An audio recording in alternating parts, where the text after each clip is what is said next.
Hi, this is Tim of the 1916 Company. Welcome and thanks for logging on. If you love this watch, email me, Team Mosso at the1916company.com for purchase pricing and availability questions concerning this watch.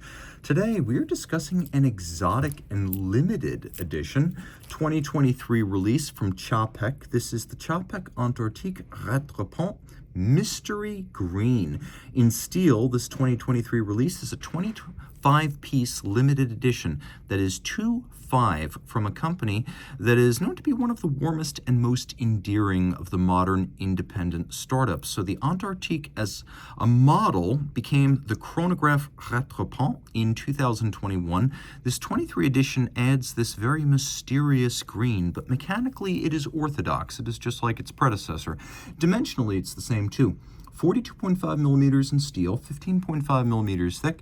If we're going to measure it just lug to lug at the case, then it's going to be 46 millimeters. But if we measure it rigid link to link, so I can't compress this anymore, the total distance across the wrist is 54.8. Now you can put it on an accessory strap because there is a quick release system that is built into the bottom here, and you simply turn a dial and it allows you to pop the bracelet or the strap right off, so you have some flexibility.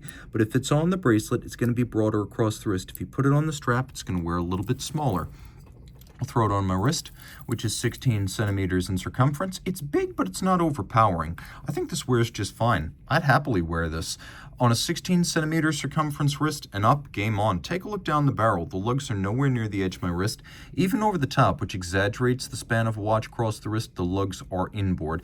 And it's not super thick. It even has a dramatically domed bezel and crystal, so it should slide underneath most sleeves and certainly just about all jackets.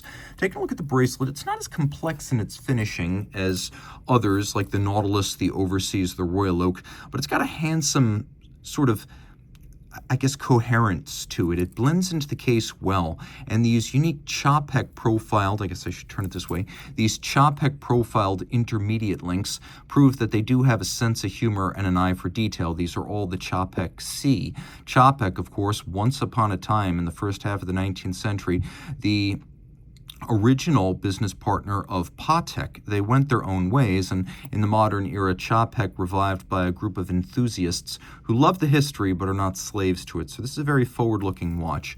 You can see we've got many removable links right here. In fact, every single link in the bracelet is removable. You can see they're all fixed by screws.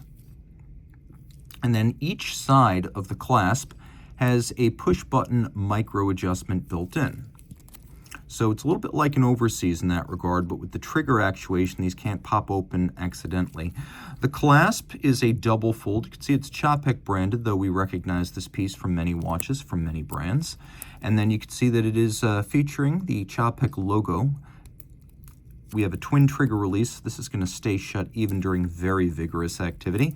The case features a little bit of recess in profile, which is something inherited from the standard Antarctique.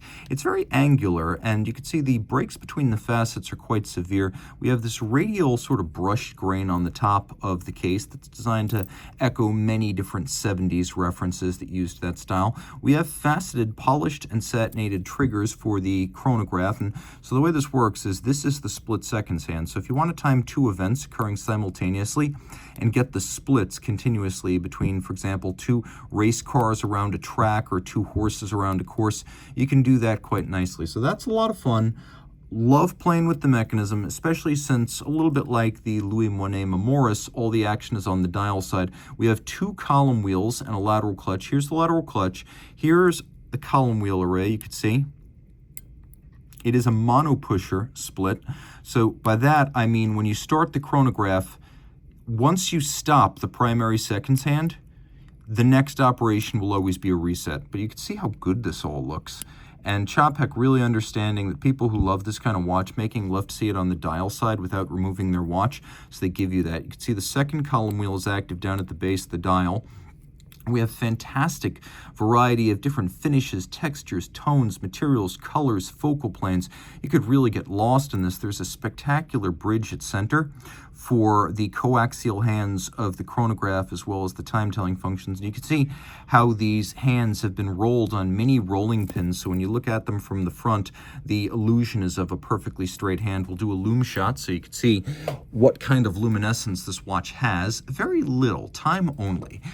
let's fire this back up here. Run it all again. The finish is excellent. You can see we have satination, we have diamond cut bevels, we have mirror polish, we have linear satination on all the steel chronograph parts with bevels on their edge, and then we have sort of a blasted matte finish on the mystery green base. The track outboard is elevated, and you can see these elevated individual scales inboard. The watch does feature hacking seconds, so that's a worthwhile mention. Turn it all over. The movement was created in conjunction with Chronode, a very well-known operation that will help you build anything from part of a movement to a whole watch. So you can see it is a big caliber, and it nicely fills out this case back. It has a recycled gold mass. I didn't know scrap gold littered on beaches and along our highways was a problem, but yeah, recycle every little bit, right? Because every little bit counts. Recycled gold.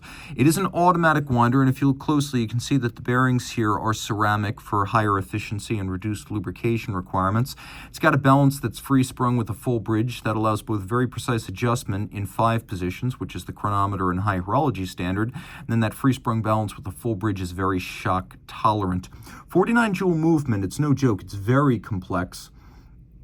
And the whole array that you can see right here is protected down to 120 meters via a screw-down crown. What's also cool is that the watch comes with a boxed set that includes a watch winder, so you can always keep it charged up when you want to. It's a 4 hertz beat rate, so it's a modern beat rate. It's not achieving that power reserve, which in this instance is 60 hours by any kind of guile or artifice. It has a high beat rate, still makes the 60-hour power reserve. Closer you get, the more you realize that it really is finished quite beautifully. The bevels are nice and shiny and mirrored and rounded. We have media blast across most of the surfaces, though you can see it's not uniform in its grain. It's much finer on the bridges than it is on the rotor, for example. All the screw heads are polished and everything looks tremendous. It is a gorgeous movement.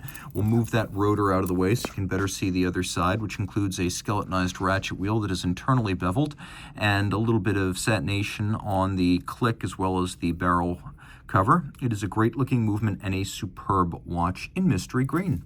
If you love this watch, reach out to Team Mosso at the 1916company.com for purchase and pricing details.